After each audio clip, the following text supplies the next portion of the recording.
Greetings from Carolina Readiness. We're out here today at the get-together, the open house, and sitting here with my enemy. Excuse me, my friend Dave, Southern Prepper. I'll have him say a few words.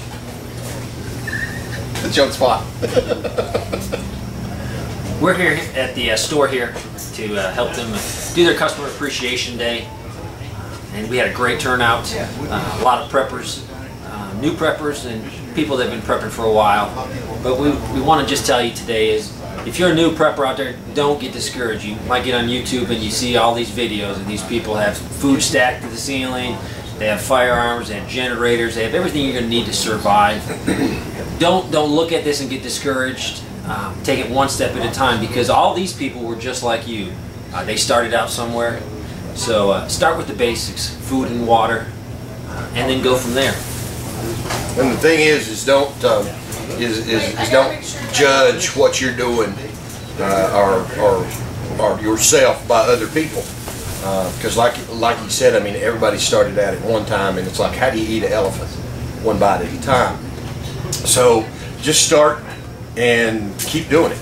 And you say, well, you know, we don't have time, times are getting bad, and you know, this is fixing to happen and that's fixing to happen, and you know, there's just no use in it. I just throw hands up and quit. Well, don't do that, because my philosophy is I'm going to keep prepping until I have to start using it. In other words, until an event happens, I'm going to be prepping, and right up to the very end. And it's like, I use the acronym, the analogy of you know, get people to lifeboats. And I'm gonna stand on the deck and ring the bell until, you know, water is this high. Right now, I feel like it's about waist high. When it gets this high, I won't be ringing the bell no more. I'll be in a bunker somewhere. And it goes by your location. You might live in the city, you might be in the suburban area or the country. Everybody's going to prep differently for the threats they have, but it basically gets back to the basics. So if you're in the city and you say, I can't even store stuff, you can. You're going to have to be creative, use under the bed, use whatever space you can to store stuff. And it doesn't have to be the end of the world.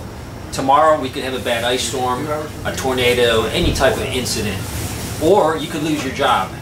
And if you have some stuff put back, a year's supply of food, it's gonna be easier on your family. That available money you get from unemployment, you can go to pay your bills, and you're going to have that food supply to go off. So it doesn't have to be the end of the world. It can be for any emergency, and it's a lifestyle. It's a lifestyle of being frugal, using your money wisely, and preparing for anything that comes along.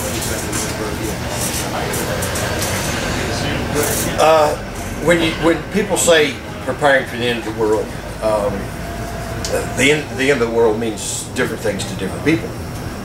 For one, I mean, for some hardcore preppers, zombie hunter types, it might be, you know, thermonuclear war and zombies rising up, some nonsense like that. To my 9-year-old girls, the power going out for more than 2 hours is the end of the world. So just take it one step at a time. Don't get discouraged. Don't panic. And you know, you don't have to run out and buy, you know, 2 years worth of freeze-dried food and all that kind of stuff. Just start small. Start with, every time you go to the grocery store, get an extra can of beans, get an extra can of corn. Set it aside, you know, and you will find that over time you will accumulate quite a bit. And just go for the week. Just go say, okay, my goal is I want a week's worth of food. And once you hit a week, say, my goal is 2 weeks. Then 3 weeks, then 4 weeks, then, you know, and then on and on and on, and just keep building. Prepping is a marathon, not a sprint.